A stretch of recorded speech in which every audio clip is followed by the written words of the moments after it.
So 1.8 has been in beta for Bannerlord for a couple weeks now, and in today's video I'm going to dive in and take a look at 5 more mods that I highly recommend that you go ahead and play when starting a new campaign. And I do recommend that you do start a campaign. If you haven't played Bannerlord for a couple months now and you'll be looking to get back into it, this is definitely the patch to do so. And at the end of the video I will run through the install guide and also how to get onto 1.8, which is the beta. It isn't currently the live patch, so just stick around to the end of the video if you are interested in either how to install these mods or how to get into 1.8 and start playing this amazing update. I also did make a top 5 video already for mods, so this video is also can go in conjunction with that. So if you want to go ahead and combine the mods I said in the previous video alongside this one and have basically 10 working mods together, then you can definitely do that, and I show the install guide in that video, which I'll link down below in the description. But let's go ahead and dive into the first mod, and that is the diplomacy mod. The late game is probably still the worst part of Bannerlord, even with the awesome updates in 1.8.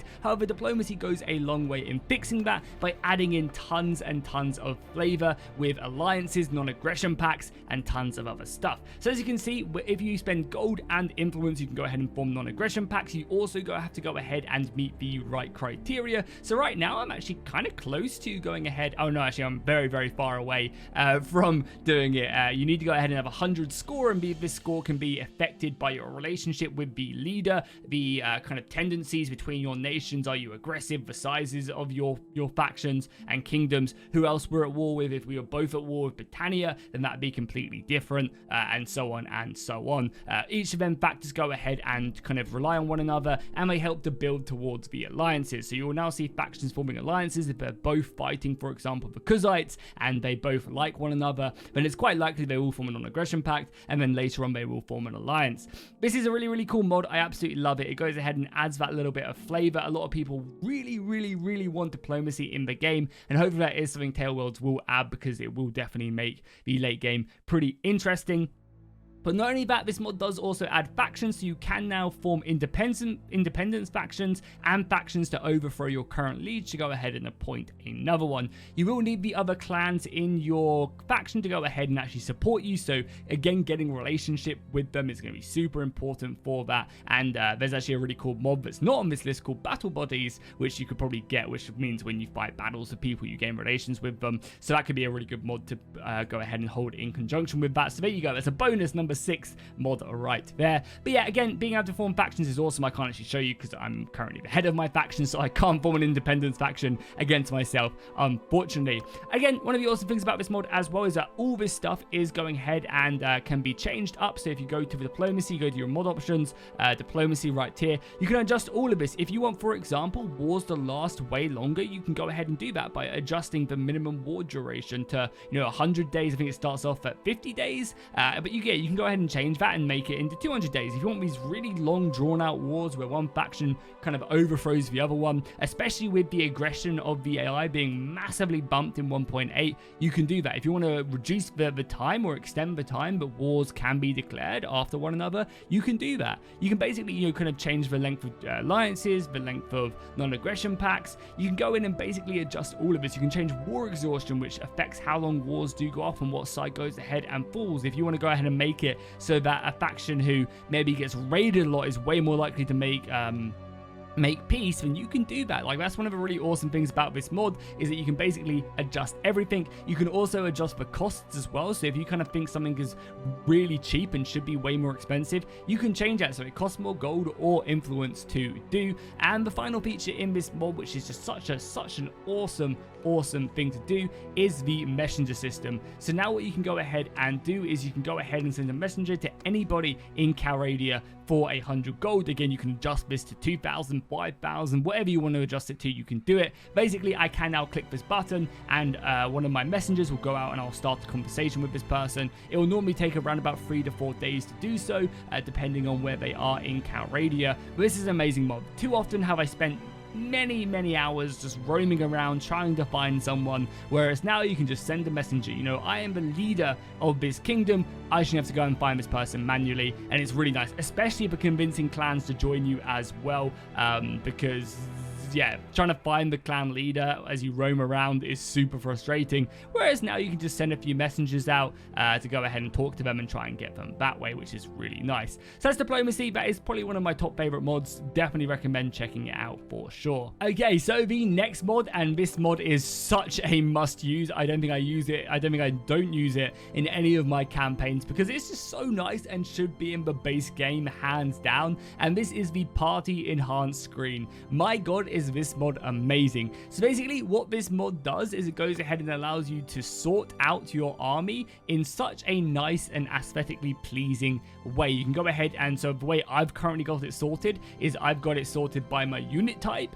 So basically what it will do is it will put all my infantry together, all my archers together, and all of my cavalry and horse archers again together. Then it will go ahead, next I've got the tier companion, also the tier comparer. So now it will go ahead and set, so it goes infantry first, and then it will go ahead and sort them with their tiers. So it'll put tier 6s at the top, tier 1s at the bottom, and obviously everything else in between. And then also below that I have number count, so it'll put all of my infantry together, it'll put all the tier 6s at the top, and then it'll go ahead and put the tier 6 with the most soldiers right at the top of that. And you can go ahead and adjust this. If I want to have all my tier 1s at the bottom, I can click that button. If I want to go ahead and have, you know, kind of formation types somewhere, I can go ahead and do that. It's a really nice way. You can also do it for your prisoners and also your garrisons as well. And there's loads of ways to adjust this as well, which I think is one of the reasons that these mods are all on my list, is there's plenty of ways to go ahead and completely adjust this. So for example, you can see right now, this is an absolute mess, right? I have no idea what unit's what, and it is, yeah, it's just not very nice to look at. Boom, there we go. Look at that. So all my tier 6s, tier 5, sorry, are right at the top, and then you can see the numbers are there. Tier 4s, all the infantry together, then it moves on to my archers, then the cavalry, and then the horse archers if I had any. So it's just a really nice mod that just clears up your party screen, and definitely something I recommend. It's super lightweight as well, and I believe this one will be safe game compatible. Okay, so the next mod that we are going to be using is the Dismemberment Plus mod. This mod goes ahead and adds in dismemberment to the game. Not only with heads, but arms and legs will all go flying off, and it will also do this really cool little slow-mo when you do slice a leg or an arm off as well. So definitely a mod I recommend if you want to see more gore on the battlefield. You want it to make it a little bit more realistic. And I'll go ahead and there you go, boom, right off the bat. I think I sliced off his arm. So you'll definitely start to see limbs going flying off. And you can completely adjust this as well, like on how often you do go slow-mo when you do slice a leg or an arm off. So if you're kind of thinking, oh man, there you go, his head going right off. So if you are thinking that if you like, you know, this is happening too often or something, you can completely adjust that and make it kind of way less often and so on, which again is really nice. Pretty much all the mods I'm showing today have this really cool system. Again, I think that was his arm that I just kind of cut off. Has a really cool system where you can adjust like basically everything in them, which I think is really important because yeah, some people like to play certain ways, and again, it will just get a nice little slice of the arm right there again going off. And yeah, so yeah, definitely a mod if you're looking for more gore on the battlefield, if you're looking for more of a realistic one, and you'll see these arms and legs and heads kind of scattered around, bodies being kind of cut in two, which is, yeah, just really nice. Adds in a lot more flavor, adds in a lot more realism to the game. And as I said, you can completely adjust this as well in the settings. If you want to go ahead and maybe turn it down a bit more or turn it up a bit more, you can completely do that. So the next mod we're going to go ahead and look into is the fourberi mod. Have you ever wanted to play like a bandit but always found that there wasn't enough there to go ahead and do as you're playing like a bandit? Like everybody just declared war on you and it kind of just sucked. However, the fourberi mod comes in and it is absolutely awesome, and 100% if you're looking to do a bandit playthrough, this is the one to do because it adds in so goddamn much for the bandit playthrough. So when you go into any city, you can click the fourberi button and you can go ahead and start doing these operations. For example, I can start trying to scam the local population of Amar, and if I succeed, I'll go ahead and gain roguery points, and also I'll go ahead and start gaining these villainy points. The villainy points are great because I can go ahead and start spending them on a ton of things. I can also then go ahead and get skills from the local gang leaders as well to build that up, and I can start getting these really cool custom missions in the game. So gang heists go ahead and send me off to go ahead and basically try and raid caravans and stuff, and there'll be these specifically spawned caravans to go ahead and do that. And it's the same for a lot of these other ones as well, with noble exploitation, forced tribute. They'll bring me into these own little like kind of custom scenes for me to go ahead and do, and all of this will go ahead and slowly slowly build up my villainy points, but I can spend inside of cities. If I go to a tavern, for example, I can spend my villainies on recruiting minor units, healing my wounds, and also revealing a good fortune, which will kind of give me some information, and also making a villainous deal, which will allow me to build my crime rate. So that's kind of the basis of the mod, but also what the mod allows me to do as well is it allows me to go ahead and infiltrate and kind of make safe houses within hideouts as well. So with that, I can go ahead and create some really cool gameplay. So for example, if I go into a hideout now, I can now open up the fourberi screen, and here I can recruit certain bandits from them. So if I wanted to have an army of elite mountain bandits, I can do that. Again, I can make these villainous deals. I can go ahead and support a bandit faction by giving them some prisoners or kind of getting some stuff from them, and then again that will raise my relationship with them and allow me to build a safe house here, so I can basically hide out in there. And I can also go to the black market that sells really elite gear. And this is really the tip of the iceberg with this mod. I'm trying to make this a short video, so I don't want to go too into detail with it, but yeah, there's still loads more to go ahead and mess around with the fourberi mod. It is definitely the mod for a bandit playthrough.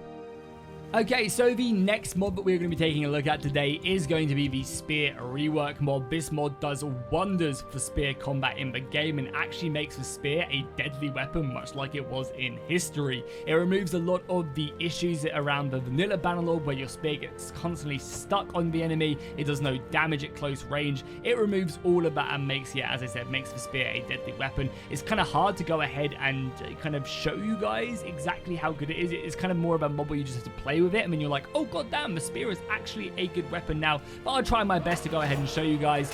You can see, even if I'm close to the enemy, I still do damage to them, which is really nice. I no longer get stuck on my allies as much as I once did, and I can basically just kind of swing way more effectively now at the enemy without too much issues. And yeah, this works for cavalry, it works for infantry, it works for your units trying to kill cavalry, which is actually really important now, because a lot of the time the cavalry is spawning way more frequently now than they were before. So as I said, this is more of a mod that's kind of hard to show me using, just solely because it's kind of all about how you need to basically play it to really understand. But yeah, it does wonders and just makes spears for you and also your allies way more effective, and also your enemies as well. So it's something you're going to have to be aware of when using this one, but I definitely don't leave home without this. And a lot of very good overhaul mods out there have already incorporated this into their mod setup because it's just such an important one to use. So yeah, that is going to be my top 5 mod video. If you guys want to go ahead and leave a video now, if you're not sticking around for